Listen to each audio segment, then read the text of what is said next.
Good morning, good afternoon, good evening. Welcome to Raven's Readings. Here are two more of my own stories. I do like writing to a variety of challenges, and I've done over 100 of these stories so far. You can read them via my website at ravensview.ca. I'll be doing these on Fridays and some of the classics on Tuesdays. My first story explores race relations in the West. The challenge was to write a Western story that included 5 words from a list. The second was based on a photo of a crooked tree in a mist. Any genre, anything we wanted. So, hope you like both of them. Cowboys and Indians. Charlie grunted as he pulled his boot off. Damn, my corns are killing me. It's been a long day. He slapped his pant legs, raising a cloud of dust. Glad I can spend most of the day on my horse. Yeah, it sucks to be old, said Dave. We all feel it. But it's late. What are you doing in town? Is it open stage night already? No, that's tomorrow, said Charlie. Have some new tunes ready. No, I told the wife I needed to drive in to pick up more fence wire at the co-op, and I do. I neglected to mention that I also needed a drink, but she may have guessed that. He sipped on his glass of whiskey, savoring the flavor.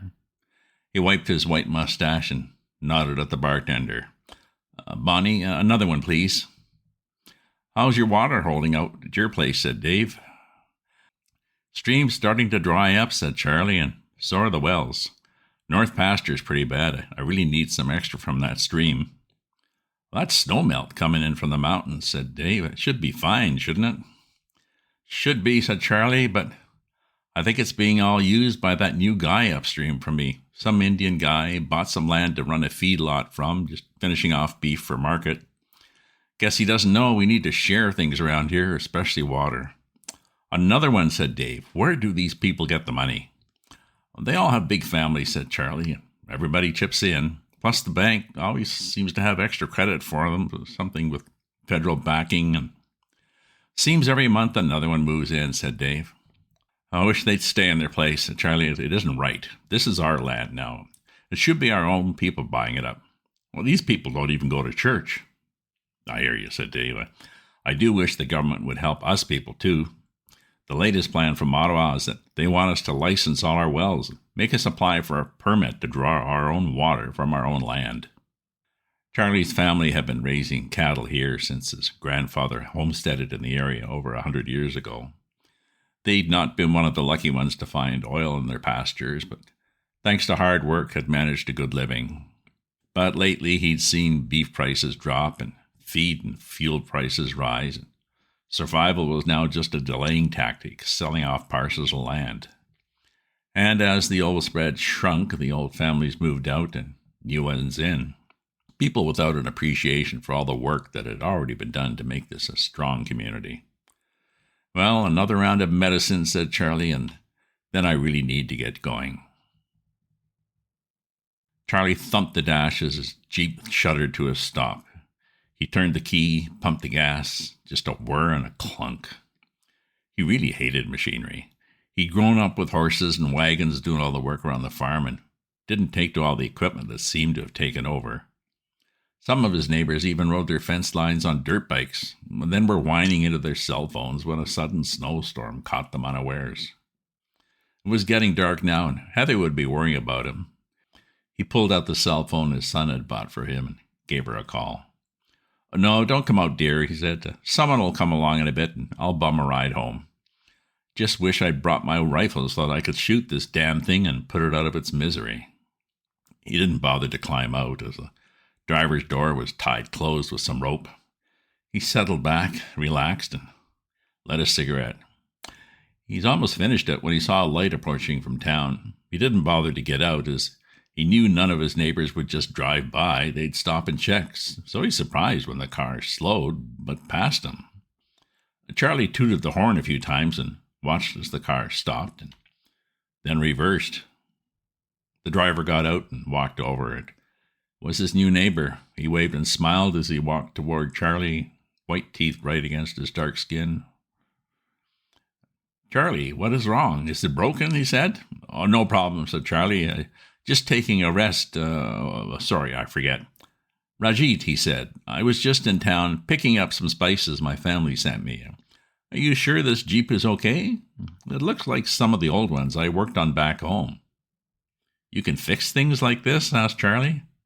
No problem, said Rajit. I am top mechanic back home in India. Fix many old Jeeps like this. I know all the tricks. Here, let me look. Before Charlie could protest, Rajit had the hood up and was rummaging inside. Okay, try it now. With the first turn of the key, the motor sputtered to life. No problem, said Rajit. Loose distributor. Good to go now, but it sounds rough still. Go ahead, I'll follow you home just in case. Charlie tried to convince Rajit he could manage just fine now, but was unsuccessful. His neighbor nodded and agreed with him, but somehow still managed to follow Charlie right up to the front of his house. Heather was waiting on the porch, and when she heard how Rajit had helped, she insisted he come in for a cup of tea. After a few minutes of chit-chat, there was a moment of silence. So, how's your place doing in this dry spell? Asked Heather. Not good, said Rajit. I had 2 wells put in already, but they are drying up. I called the man that did them, and he said I must have picked a bad spot. That's supposed to be his job, said Charlie. He should know better. Well, might depend on the customer, said Heather. Some of the local people are having a hard time accepting all the new people in the area. She looked over at Charlie, but he was carefully avoiding her eyes. I have had to draw a bit from the stream, said Rajit. And I know that is not good for you, but my feedlot takes a lot of water. I can afford 1 more well, but it has to be a good one. Heather reached over and laid her hand on her husband's arm. Charlie, maybe you could help your neighbor with this? There was a pause, and then Charlie nodded. I could drop by, I guess. I'm a pretty good dowser, just like my dad was. I can walk a property with my bent sticks, and if there's any water, I'll find it. Then I won't need the stream, said Rajit. That would be such a wonderful thing for you to do. Do we need a contract for this? Hell no, said Charlie. We don't stand on ceremony here, especially between neighbors. Thank you, said Rajit, but how may I repay you? Heather smiled. My husband is a genius with cattle and horses, best in the county. Not so much with machinery. I'm sure he might find a few things around here for you to help with. The end. Well, I like doing this spin. Do you think Charlie will pass this change of attitude on to his friends? Here's the next story. Honor. The morning mist chilled him to the bone as he stood alone in the early morning light. He squinted across the field and eventually picked out the old tree, more shadow than shape. The early hour, the isolated location, plus this mist should give them all the privacy they needed to resolve this disagreement. He breathed in a calming breath. The damp air smelled of both life and death, the fresh grass, early morning flowers, the musk of a passing deer, leaf mold, smoke from the battlefield, quickly buried bodies. The distant sound of cannons was muffled by the fog, but reminded him that after this was over, he still had a brigade to lead, hopefully to victory, likely to death. He'd only been there a few minutes, but already the dampness was sneaking through his woolen cloak. Might as well get this over with. He set off across the field, through the wet grass, and within minutes his pant legs were wet to the knees. Hopefully after this was done, he'd be able to grab a few minutes in front of a hot fire and maybe even a quick shot of whiskey. As he got closer to the tree, the shadows resolved into shapes. Horses, his opponent, the seconds. His cousin stepped forward with the weapons he'd chosen, a matched brace of pistols.